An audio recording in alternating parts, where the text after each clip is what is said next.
Start. Welcome to right nine media. ప్రస్తుతానికి మనం పశ్చిమ గోదావరి జిల్లా తాడేపల్లిగూడెం నియోజకవర్గం రావిపాడు గ్రామంలో అవుతున్నాం. రావిపాడు గ్రామంలో ప్రాథమిక వ్యవసాయ సహకార పరపతి సంఘం త్రిసభ్య కమిటీ చైర్మన్ ఎన్నికైతే ఈరోజు అయితే జరిగింది.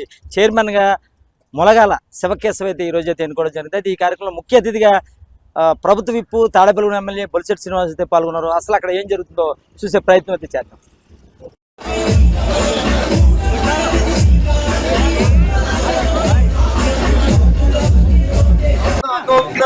ఇవాళ ఎవరైనా పెట్టుబడిదారులు రావాలంటే భయపడి పరిస్థితి తీసుకొస్తున్నారు.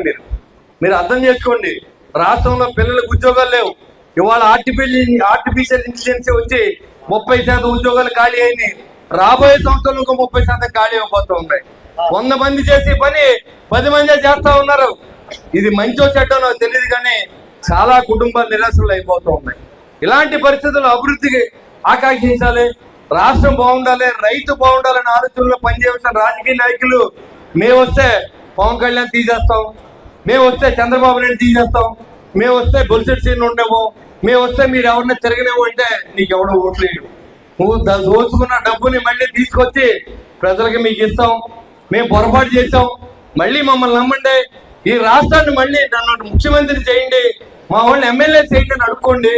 ఈ ప్రజలు ఎవరన్నా కరిగి ఓట్లేస్తారని తప్పితే చంద్రబాబు నాయుడు గారిని తిడితేనో, లోకేష్ గారిని తిడితేనో, పవన్ కళ్యాణ్ గారిని తిడితేనో మీ మొక్కలు నోట్లు పడవు.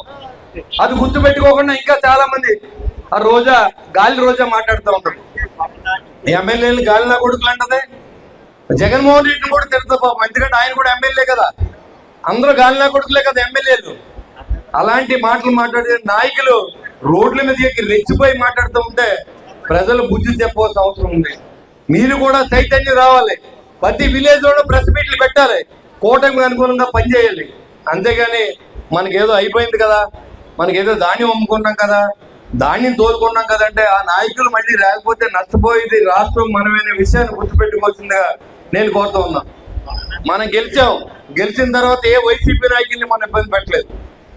చాలా మంది కులాలు రెచ్చగొట్టారు, మతాలు రెచ్చగొట్టారు. అయినప్పుడు కూడా మనం చాలా కామ్గా ఉన్నాం, ఎవరు కూడా మనకి వెళ్ళలేదు, ఎక్కడా కూడా ఇబ్బంది పెట్టలేదు. కానీ అదే వాళ్ళు ఎక్కినప్పుడు తెలుగుదేశం, బీజేపీ, జనసేన నాయకుల్ని రాసి రంపాన్ని పెట్టారు. కానీ ఈ రోజు ఏ పోలీస్ స్టేషన్కి వెళ్ళి ఎవరు కూడా కంప్లైంట్ చేసే పరిస్థితి లేదు.